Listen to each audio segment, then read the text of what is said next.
Hello everyone, and thank you for joining us today for this month's tutorial featuring corporate design.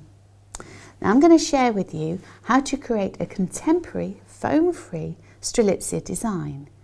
Now I'm going to offer step-by-step instructions along with top tips to help you create a visually stimulating design for your corporate clients. Now first impressions count. So use this opportunity to showcase your design skills and imagination. There may be a huge footfall where your arrangement is placed, so consider the placement of this design, whether it be in a workplace environment, reception area, boardroom, hotel, or even a retail shop, as your shop window. Now it's well known that flowers improve productivity and reduce stress. So as well as enhancing the image and personality of an organisation, these factors create a perfect sales pitch for you. Now first I'm going to introduce the plant materials and equipment we need for this design. So starting off with our star of the show, the Strelitzia. It's commonly known as the bird of paradise, and I think you can probably see why, because it almost represents a bird with its beak and sort of feathers going over the back. Now this South African native has banana-like leaves and bright architectural flowers. So similar to other exotics, it's great in corporate settings because they thrive in a warmer domestic environment.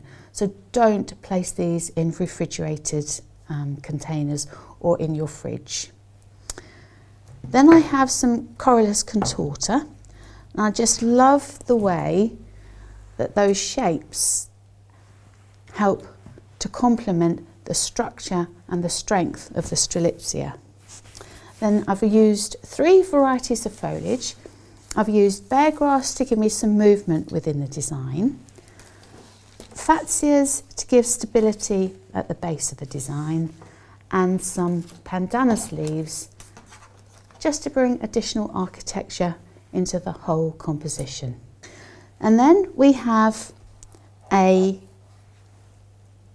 glass vase here, but I think because it's got that lovely shape to it, it adds more of a contemporary feel to the overall design. But you could use a tall cylinder, or in fact any type of tall container that's going to give you weight and balance within the overall construction.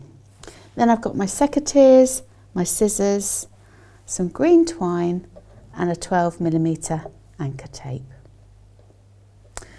So let's get started. Now first I'm going to move my plant materials over to the side to allow myself some more space. And then because I've got some rather large materials that I'm using, I'm going to stand to the side to create the arrangement. Now I'm going to create a hand tied with the flower content and then position it into the vase. There are other ways that you could construct this if you prefer. So starting with my Corylus,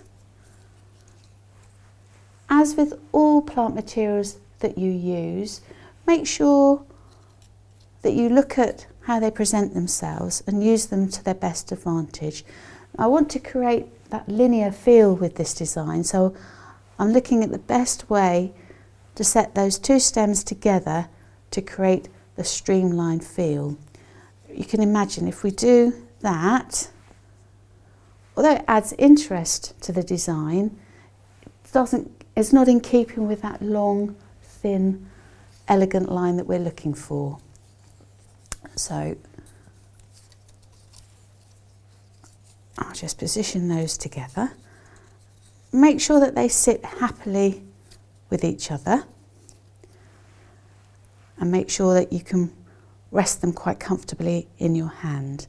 Now you could, if you wanted to, pop the Corylus straight into the vase, or use natural twigs and then place all of your plant materials in there using the Corylus and the twigs as a framework in which to place the flowers.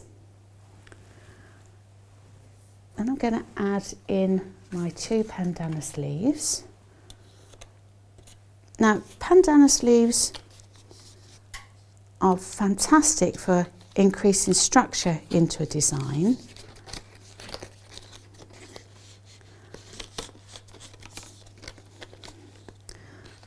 They're very rigid, so they don't bend terribly well. So if you want to manipulate leaves, you're better using the softer leaves like aspidistra or cordyline.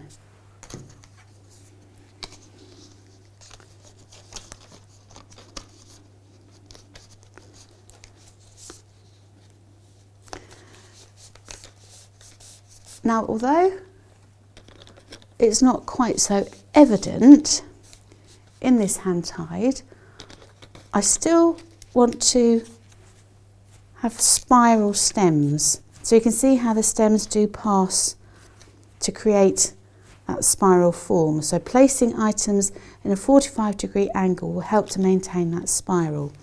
That will then help when you place the design into the vase, because you can bring those stems tightly together and then release them once they're in place. And then look at your Strelitzias. And as I'd always advocate to you, use the lesser developed, smaller blooms towards the extremities of the design, bringing the largest, most developed blooms to the centre focal point. That always helps to give actual and physical weight. And you'll see shortly that the fatsia will help to add to that weight as well, and it will draw the eye back down to that focal area. So this is our least developed Strelitzia.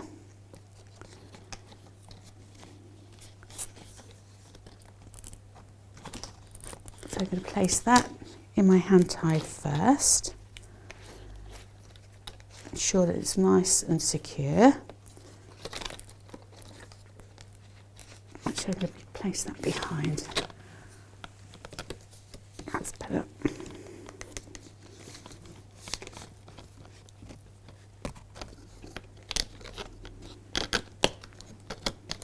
You can hear by the sound of the pandanus leaves just how rigid they are by that squeaking sound. Then my next Strelitzia, I'm going to thread through the corylus, slide it down into the desired position, and then my final Strelitzia at the base.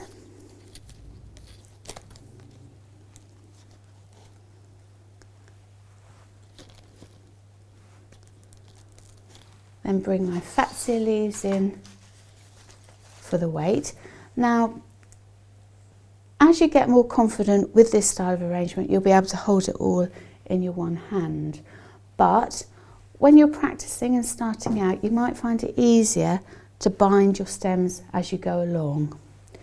Then it holds everything together and you haven't got to maintain everything in your hand.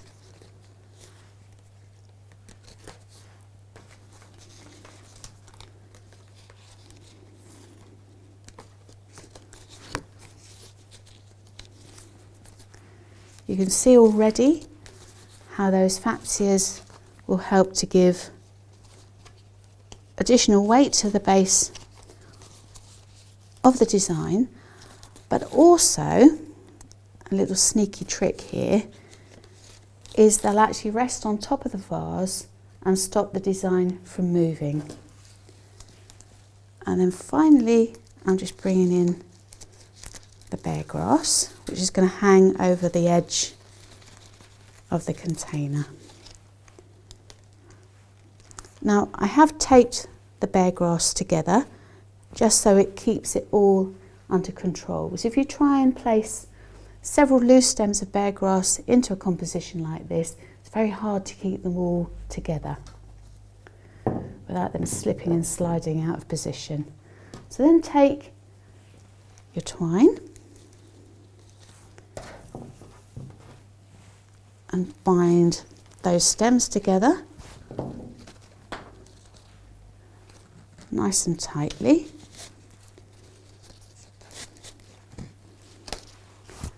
I'm just going to lay that down on the table tie it.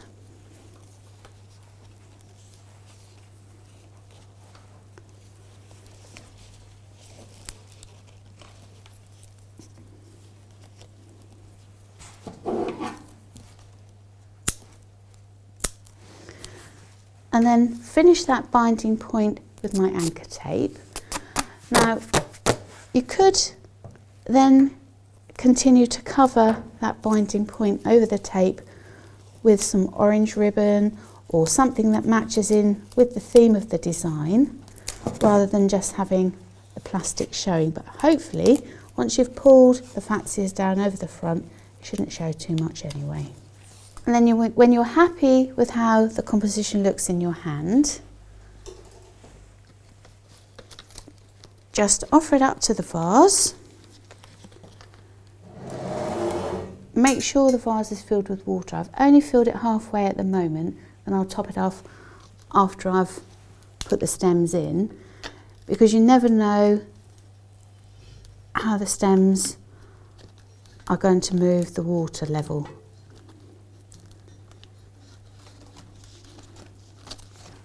Spin that to myself.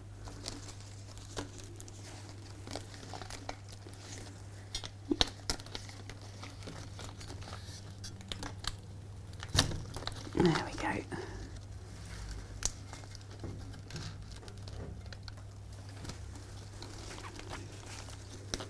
And then just some final adjustments.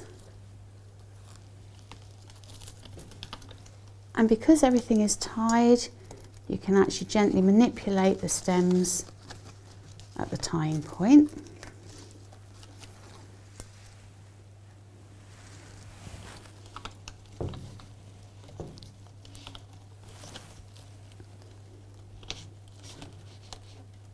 There we go.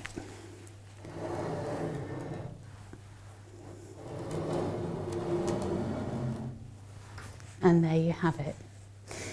Now, two final considerations for this design is storage before delivery and transportation. Now, it's really important to store this in a warmer, lighter environment and to take care during transit. Now, you can position the entire construction in a tall auction bucket and then pad it with packaging to stop it from moving about, so bubble wrap or brown paper, anything that's going to secure it. And add water once you get to the venue or once it's placed in position, or you can transport the two entities separately. Now, it's always worth taking a watering can with you to top up when you get on site, because you never know what utensils and utilities are going to be available to you. So thank you so much for watching our video on corporate design. I hope it's inspired you to get creative, impress your corporate clients with innovative designs whilst expanding your portfolio at the same time. Join us next time for another Academy video. Bye for now.